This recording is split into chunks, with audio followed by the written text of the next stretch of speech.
Good morning students. आज हम लोग वसंत का चैप्टर 3 बस की यात्रा पढ़ेंगे, जिसको लिखा है हरिशंकर परसाई ने। तो बस की यात्रा के लेखक हैं हरिशंकर परसाई। तो आइए सबसे पहले हम पाठ का सार देखते हैं। पाठ का सार यानी संक्षिप्त कहानी। पाठ का सार हम देखते हैं कि कहानी क्या है, किसके बारे में इसका वर्णन किया गया है। तो स्टूडेंट्स, बस की यात्रा नामक यह पाठ एक यात्रा वृत्तांत है। यात्रा वृत्तांत उसे कहते हैं जो अपनी यात्रा का पूरी तरह से वर्णन करके लिखते हैं, तो उसे यात्रा वृत्तांत कहते हैं, जो व्यंग्यात्मक शैली में लिखा गया है। इस पाठ के माध्यम से यह बताया गया है कि प्राइवेट बस कंपनियों के मालिक कैसी कैसी खटारा बस रोड पे चलाते हैं और वो अधिक से अधिक मुनाफा कमाने के चक्कर में, यानी फ़ायदा के चक्कर में, फ़ायदा कमाने के चक्कर में यात्रियों की जान के साथ खिलवाड़ करते हैं, यानी उनकी जान को भी जोखिम में डाल देते हैं। वो ज़रा सा भी संकोच भी नहीं करते पैसे के लिए कि अगर कहीं रास्ते में कोई परेशानी हो गई, बस ख़राब हो गई तो फिर क्या कर सकते हैं। यहाँ पर लेखक और उसके 4 साथियों को जबलपुर जाने वाली बस पकड़नी थी। उन्होंने बस से पन्ना और उसी कंपनी के बस से सतना जाने का, सतना जगह का नाम है, सतना जाने का कार्यक्रम बनाया था। वे सुबह पहुंचना चाहते थे, वह बस के ज़रिए सुबह सुबह पहुंचना चाहते थे, क्योंकि उनमें से 2 लोगों को सुबह काम पर भी जाना था। अब ये जब शाम के समय में पहुंचे थे बस पकड़ने, तो कुछ समझदार लोगों ने इस बस से यात्रा करने के लिए मना कर दिया था, क्योंकि जो बस की हालत थी वो कहानी में आप पढ़ेंगे कितनी जर्जर अवस्था में वो बस थी। लेखक ने देखा कि बस बिल्कुल टूटी फूटी और जर्जर दशा में है, किसी वृद्धा की तरह बिल्कुल कमज़ोर हो चुकी थी। वृद्धा यानी किसी भी बूढ़े इंसान की तरह बिल्कुल वो कमज़ोर हो चुकी थी, सारे पार्ट उसके खराब हो चुके थे। इसे देखकर यही लगता था कि यह चलेगी भी या नहीं चलेगी। उसी बस से कंपनी के हिस्सेदार भी यात्रा कर रहे थे, यानी जो कंपनी के मालिक थे वह भी यात्रा कर रहे थे। उनका कहना था कि बस बिल्कुल ठीक है और बहुत तेज़ चलती है, इसमें कोई गड़बड़ी नहीं थी, यानी यह ऐसे करके पब्लिक को दिलासा देते थे।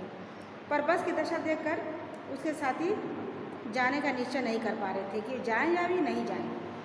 पर उसके मित्र ने विश्वास दिलाया, एक डॉक्टर मित्र थे, उन्होंने विश्वास दिलाया कि बस में ठीक है, कोई ऐसी बात नहीं है। तो वह सब बस में बैठ गए। खिड़कियों के बचे हुए जो कांच के जो शीशे थे बिल्कुल वो गिरने की हालत में थे। ऐसा लग रहा था कि जैसे मुँह पर ही इंसान के गिर जाएंगे।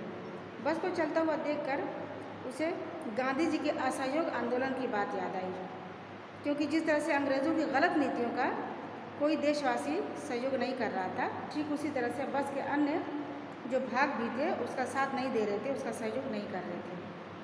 अब 8-10 मील चली ही थी कि अचानक बस रुक गई। लेखक को पता चला कि पेट्रोल की टंकी में छेद हो गया है और ड्राइवर ने पेट्रोल को बाल्टी में निकाल करके इकट्ठा किया और नली के द्वारा उसके इंजन में पेट्रोल को डालने लगा। अब उसे देख करके लेखक और डर गया। उसे डरने लगा कि कहीं इसका ब्रेक फेल हो गया तो क्या होगा, जान से हम सब हाथ धोंगे। तो इस डर के मारे कहीं ब्रेक न फेल हो जाए, वो लेखक काफ़ी डरा हुआ था।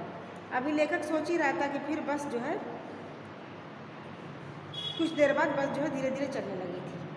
अभी इसी उधेड़-बुन में लेखक लगा हुआ था कि अब क्या होगा आगे, कैसे हम लोग पहुँचेंगे, कि बस अचानक फिर दोबारा रुक जाती है। अब कंपनी के हिस्सेदार ने कुछ खोल कर बस को ठीक किया और फिर दोबारा बस जो है चलने लगती है। तो चलते चलते कुछ देर बाद क्या होता है कि उसकी लाइट हल्की होने लगती है और उसकी स्पीड भी बहुत धीरे हो जाती है। यानी बस इतनी जर्जर अवस्था में थी, इतनी ख़राब है कि पार्ट उससे ख़राब हो चुके थे, लेकिन फिर भी जो बस के मालिक थे उसे रोड पे चलाने की कोशिश कर रहे थे। अब क्या होता है कि कुछ देर बाद वो पुलिया एक पड़ती है, वो पुलिया पर पहुँचती है और उसका एक टायर फट जाता है और बस फिर दोबारा रुक गई। जब बस रुक जाती है तो वहाँ पे लेखक की हालत ख़राब हो जाती है, बहुत डर जाता है। अब उसके साहस और बलिदान की जो भावना थी वो उसका सही उपयोग नहीं हो रहा था। वो सोच रहा था कि उसे तो क्रांतिकारी आंदोलन में नेता होना चाहिए। इसी सोच में कुछ देर बाद दूसरा जो है घिसा पिटा टायर लगा और बस धीरे धीरे चल पड़ी थी।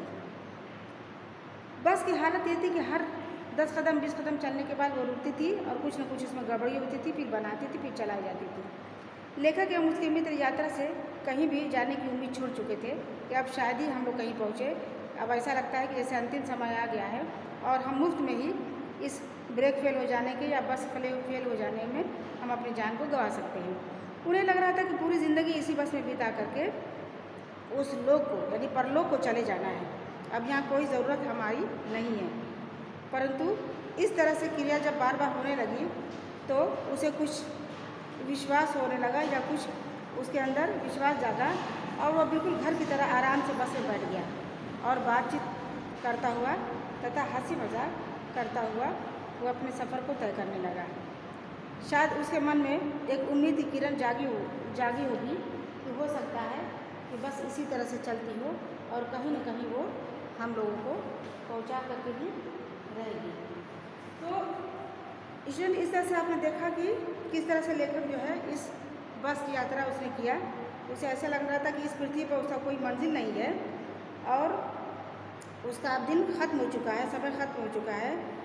वो इस तरह से वो जो है अब बिल्कुल निश्चिंत हो गया था कि अब कुछ भी हो, अब हो नहीं सकता है, मरे या जिए, लेकिन अब इस बस में चुपचाप शांति से बैठना ही ठीक होगा। और इस तरह से वो जो सब आपस में बातचीत करने लगे।